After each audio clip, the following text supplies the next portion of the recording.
दोस्तों ये कहानी है दिल्ली के एक अपार्टमेंट के 402 नंबर कमरे की, जहां पर मौत का खेल चल रहा था। यह कहानी मेरे एक सब्सक्राइबर ने मुझे भेजी है, जिनका नाम है विक्रम।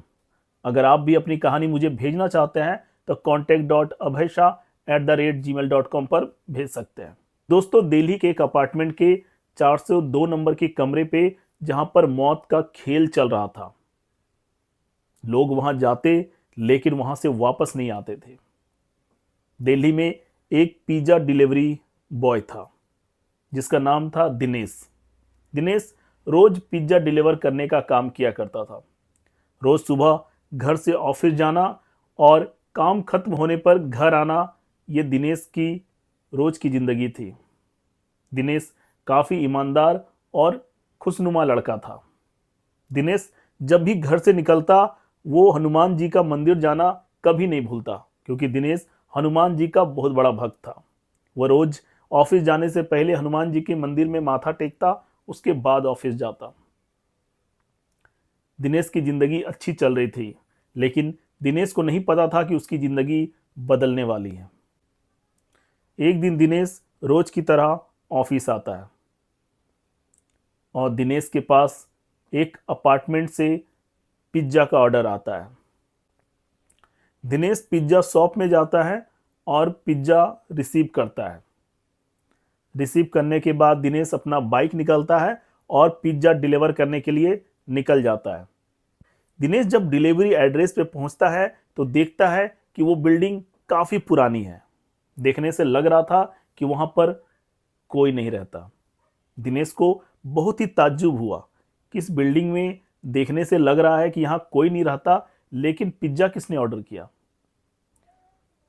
वो अंदर जाता है तो देखता है कि बिल्डिंग बिल्कुल खाली नजर आ रहा था।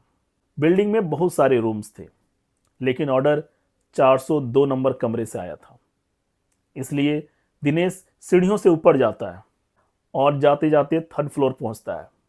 थर्ड फ्लोर में दिनेश देखता है कि 402 नंबर का कमरा है। दिनेश को शुरुआत में थोड़ा अजीब लग रहा था, लेकिन दिन का समय था, इसलिए दिनेश थोड़ा सा बेफिक्र भी था कि दिन का समय है, कुछ भी गलत नहीं होगा मेरे साथ। दिनेश 400 नंबर 2 के कमरे को नॉक करता है। दरवाजा ओपन होता है और कोई अंदर से ही हाथ बाहर निकालता है। दिनेश पिज्जा का बॉक्स उसके हाथ पर रख देता है और वो जो शख्स जो अंदर था वो भी पिज्जा के बॉक्स को अंदर ले लेता है और दरवाजा बंद कर देता है। दिनेश को कुछ भी समझ में नहीं आता है कि पिज्जा मैंने किसे डिलीवर किया, क्योंकि उसके हाथ के अलावे दिनेश कुछ भी नहीं देख पाता है।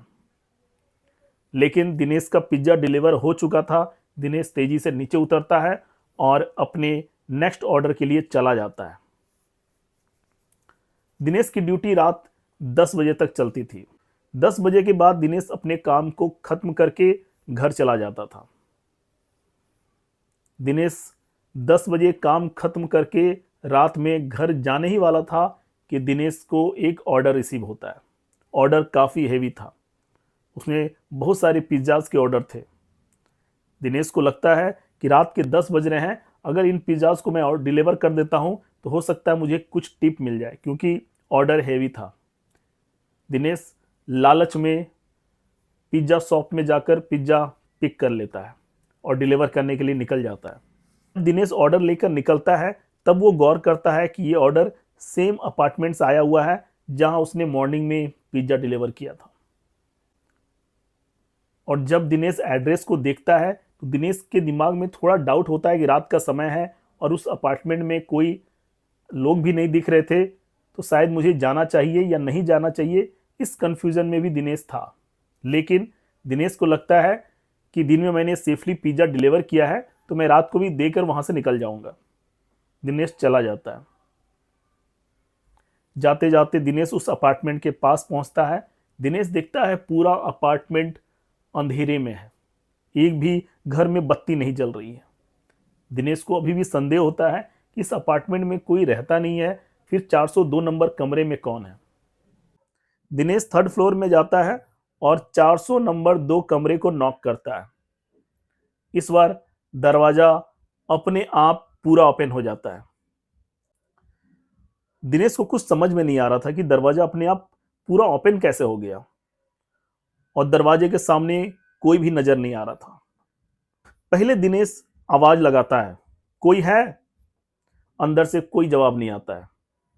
दिनेश दोबारा दरवाजे को नॉक करता है, फिर भी कोई रिप्लाई नहीं। दिनेश दरवाजे को पूरी तरह से ओपन करके थोड़ा अंदर जाता है। दिनेश जैसे ही अंदर जाता है, देखता है पूरे अपार्टमेंट में अंधेरा रहता है। सबसे पहले दिनेश अपने मोबाइल के टॉर्च को ऑन करता है और उसके बाद अपने मोबाइल को हर तरफ घुमा कर देखता है। दिनेश को नजर आता है कि रूम काफी गंदा था और चारों तरफ धूल, डस्ट, जाले पड़े हुए थे। दिनेश को समझ नहीं आ रहा था कि जिस रूम नंबर में दिन में मैंने पिज्जा डिलीवर किया है, रात में उस रूम की इतनी दुर्दशा कैसे हो गई। दिनेश थोड़ा आगे बढ़ता है। दिनेश किसी चीज से टकराता है और गिरने ही वाला था। अपने आप को दिनेश संभालता है और टॉर्च उस नीचे फर्श पर करता है। देखता है एक डेड बॉडी पड़ी हुई है। सबसे शॉकिंग बात कि वो डेड बॉडी जिसकी थी वो भी एक पिज्जा डिलीवरी बॉय था। अब दिनेश बुरी तरह से घबरा जाता है। दिनेश दौड़कर दरवाजे की तरफ आता है कि किसी तरह से वो इस रूम और अपार्टमेंट से बाहर निकल जाए, लेकिन दरवाजा लॉक हो जाता है। दिनेश दरवाजे को ओपन करने की कोशिश करता है, लेकिन दरवाजा ओपन नहीं होता है। उसके बाद दिनेश को बहुत डर लगने लगता है। दिनेश डर से कांपने लगता है। तभी दिनेश को याद आता है कि वो हनुमान जी का भक्त है। क्योंकि दिनेश हनुमान जी का भक्त था, दिनेश को पूरा हनुमान चालीसा याद था। वो पूरा हनुमान चालीसा पढ़ना शुरू करता है। थोड़ी ही देर में दरवाजा खुल जाता है और दिनेश वहां से भागकर अपने बाइक को लेकर सीधे अपने घर जाता है और हनुमान जी को लाख लाख शुक्रिया अदा करता है कि भगवान आपने मुझे बचा लिया। तो दिनेश तो हनुमान जी की वजह से बच गया, लेकिन वो डेड बॉडी जिस पिज्जा बॉय की थी वो नहीं बच पाया था।